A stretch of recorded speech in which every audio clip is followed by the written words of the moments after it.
2025 was a big year for music and a big year for me as well. I not only became a father, but I also released my very first music release ever, which is called Tortuga. You can check it out right here.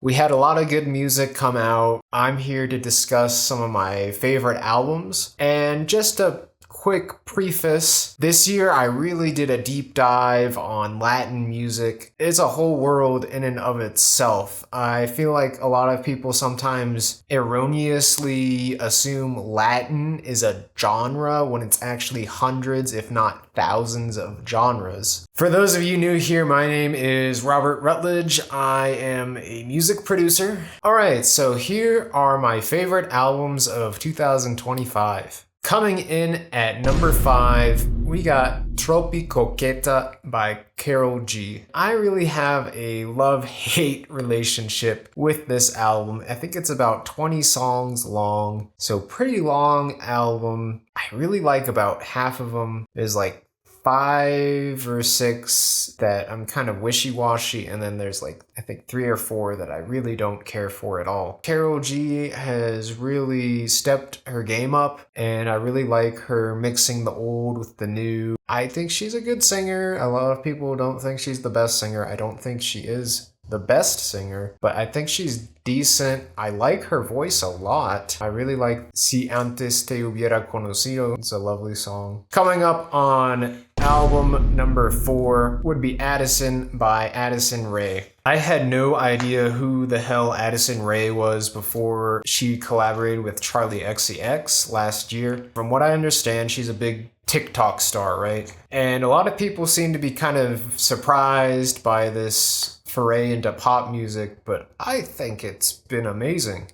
I really liked this album.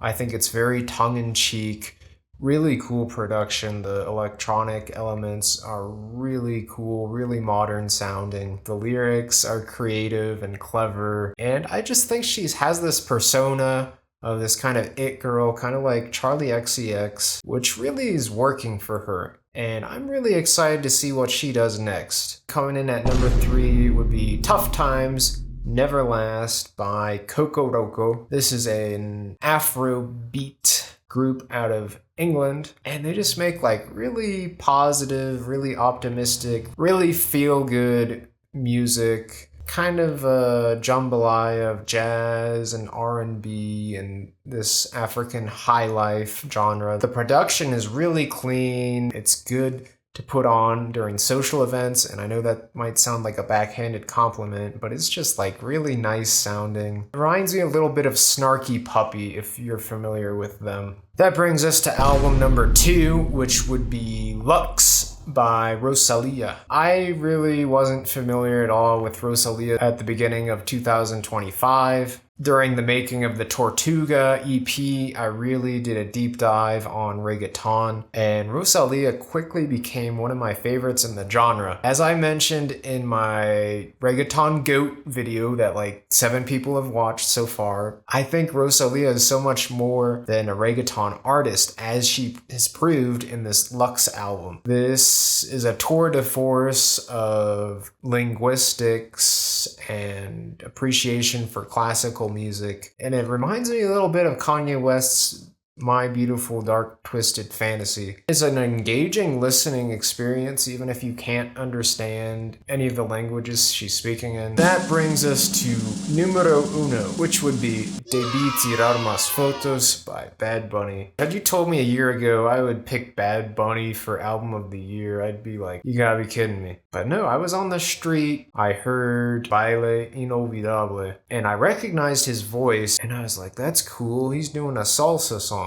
I quickly started listening to more of his music. I don't really like his older stuff as much, but I think he struck gold with this Debí Tirar Más Fotos album because it's like a really tasteful blend of the old and the new. He pays homage to Puerto Rico. He has successfully infused kind of the rhythmic excitement and variation of salsa music into reggaeton, which I think has historically been a bit rhythmically numbing, maybe. I really like what he's doing with the hand drums, with the synthesizers. The synthesizers kind of remind me of Stranger Things. It's just got this really cool retro kind of 80s feel, but it also definitely feels very 2025. I'm pretty interested to see what happens here at the Super Bowl. I think he's going to tear down the house. All right, so thank you for being here. If you got any value at all out of this video, I'd appreciate you subscribing to the channel for more videos like this one. Happy 2026, hard to believe, and we'll see you in the next one. Bye-bye.